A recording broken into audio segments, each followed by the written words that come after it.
RMC avec Hervé Gattegno, la direction. Bonjour Hervé. Bonjour. La direction de l'UMP a donc adopté les règles de la primaire. Pour vous, il n'avait pas le choix. L'UMP n'avait pas le choix. Et Nicolas Sarkozy, qui n'était pas favorable aux primaires, n'avait pas le choix. Il s'y est rallié, votre parti pris. Il ne peut pas gagner, Nicolas Sarkozy, que j'attends toujours ici d'ailleurs, qui ne vient toujours pas. Il ne peut pas gagner sans les primaires. Ça va nous faire sourire au bout d'un moment, mais qu'est-ce qui vous fait dire cela? D'abord, il faut observer que Nicolas Sarkozy n'est pas le seul à s'être converti à la primaire. En fait, Oui. c'est toute l'UMP qui s'y est convertie. Vous vous rappelez, en 2011, les chefs de la droite faisaient des gorges chaudes sur les primaires socialistes qui allaient mettre le bazar au Parti socialiste. Bon, on a vu le résultat, en fait, de bazar. Ils ont désigné François Hollande et François Hollande a été élu. Alors, l'exemple du PS, finalement, il a fait impression et maintenant, il est en train de faire école. La droite... 2 900 000 votants pour les primaires PS. Évidemment, qui dit mieux? Et donc, la droite a compris qu'une primaire, si elle est réussie, peut être non pas une machine à perdre, mais une machine à gagner. Et Nicolas Sarkozy, lui, il avait pensé, tout le monde le sait, dans un premier temps, que son seul retour allait suffire à ce que tout le monde se range derrière son panache bleu ou blanc ou bleu blanc rouge. Il n'en sera rien du tout. Personne ne s'est rallié derrière lui, personne ne s'est mis au garde à vous. Et jusqu'au bout, Nicolas Sarkozy sera suspecté de vouloir imposer sa volonté et même sa voracité d'une certaine façon à son propre camp, parce que tout le monde sait que c'est dans son caractère.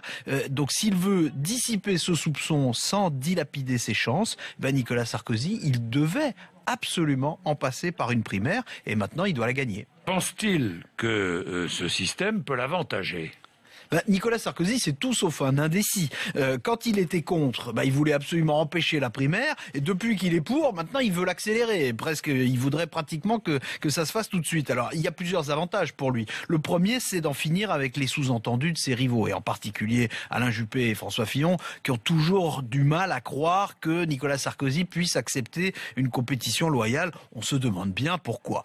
Le deuxième avantage, c'est de garder la main sur l'organisation du parti. Alors c'est vrai qu'il faut reconnaître que ça tranche avec la confusion, l'extrême confusion qui a précédé cette période. Aujourd'hui, il y a des écuries à l'UMP. Avant, c'était l'incurie à l'UMP. Bon, et puis le troisième avantage pour Nicolas Sarkozy, c'est de montrer qu'il peut être, lui, contrairement aux attentes, le meilleur rassembleur de la droite et du centre après le succès des élections départementales. Alors s'il y arrive, il n'aura pas retourné l'opinion, mais ce sera déjà pour Nicolas Sarkozy un sacré retournement de situation. Mais alors, question, pour qu'une primaire soit réussie, il faut qu'il y ait beaucoup de votants. Le Parti socialiste a montré beaucoup de votants, ça veut dire ouverte, largement ouverte. Est-ce que cette primaire sera assez ouverte? Alors pour paraphraser Alfred de Musset, on pourrait dire qu'il faut qu'une primaire soit ouverte ou fermée. Donc pour que cette primaire ait un sens, un vrai sens, elle doit évidemment servir à sélectionner un candidat qui ait toutes les chances d'accéder au second tour. Pour ça, il faut absolument que les centristes y participent. Au moins l'UDI, sinon le MoDem. Alors c'est difficile à ces deux partis de dire qu'ils ont des désaccords de fond avec l'UMP qui les empêcheraient de participer à la primaire, puisqu'ils viennent de s'allier avec l'UMP au départemental, et ça a été un succès, je l'ai dit. Alors pour ce qui est de l'autre question, celle des petits candidats, vous savez, le seuil du nombre de parlementaires qui devraient donner leur parrainage pour permettre à un candidat d'être vraiment candidat, il me semble que le seuil de 25 parlementaires n'est pas déraisonnable, sans quoi n'importe qui voudra et pourra concourir à l'intérieur de l'UMP ou à l'intérieur de la droite et du centre. Ça n'est évidemment pas l'objet. S'il n'y a que des candidats UMP, le choix sera insuffisant. S'il y a trop de candidats, le choix sera insignifiant. La tactique va primer, évidemment, et la tactique de Nicolas Sarkozy, c'est d'annoncer le plus tard possible, qu'il est candidat à la présidentielle de 2017. Oui, enfin, vous le savez, vous le savez qu'il est candidat. Ah bon? Non, je peux pas croire ça. Pourtant, il avait dit qu'il arrêtait la politique. Mais bon, ça fait rien, il sera candidat en 2017. Alors, s'il veut se présenter à la primaire, il doit s'incliner.